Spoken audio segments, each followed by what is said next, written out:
ఎంపీలు ఎమ్మెల్యేలపై దాఖలైన కేసుల విచారణ వేగవంతంపై కేంద్ర ప్రభుత్వం ఈసీకి సుప్రీంకోర్టు నోటీసులు జారీ చేసింది. ప్రజాప్రతినిధిగా ఎన్నికయ్యాక కొన్ని కేసులు నమోదు కావడం, కేసులు ఉన్నవారు కొంతమంది రాజకీయాల నుంచి వైదొలగడం, మరికొందరు మరణించడం వంటి కేసుల్లో ఎలా వ్యవహరించాలో చెప్పాలని సూచించింది.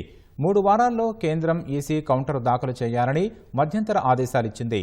ప్రజాప్రతినిధులపై కేసుల విచారణలో జాప్యాన్ని తప్పుపడుతూ దాఖలైన వ్యాజ్యంపై ధర్మాసనం విచారణ చేపట్టింది. ఈ కేసులకు సంబంధించి అమికస్ క్యూరీ విజయ్ అన్సారియా దాఖలు చేసిన స్టేటస్ నివేదికను పరిశీలించింది. 42 మంది లోక్సభ ఎంపీలపై క్రిమినల్ కేసులు ఉండటం సహా కొన్ని చోట్ల 30 ఏళ్ల నుంచి పెండింగ్లో ఉండడంపై ఆగ్రహం వ్యక్తం చేసింది. ఆయా కేసుల విచారణలో పురోగతి లేదన్న సుప్రీంకోర్టు కొన్ని హైకోర్టుల నుంచి సరైన సమాచారం ఇవ్వకపోవడం, కొన్ని రాష్ట్రాల్లో ప్రత్యేక కోర్టులు ఏర్పాటు చేయకపోవడంపై అసహనం వ్యక్తం చేసింది.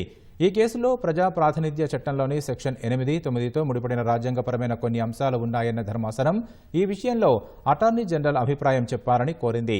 తదుపరి విచారణను మార్చి 4కు వాయిదా వేసింది. కేంద్రం ఈసీ కౌంటర్ దాఖలు చేసిన తర్వాత పిటిషనర్లు రిజాయిండర్ దాఖలు చేసినా చేయకపోయినా విచారణ కొనసాగుతుందని స్పష్టం చేసింది.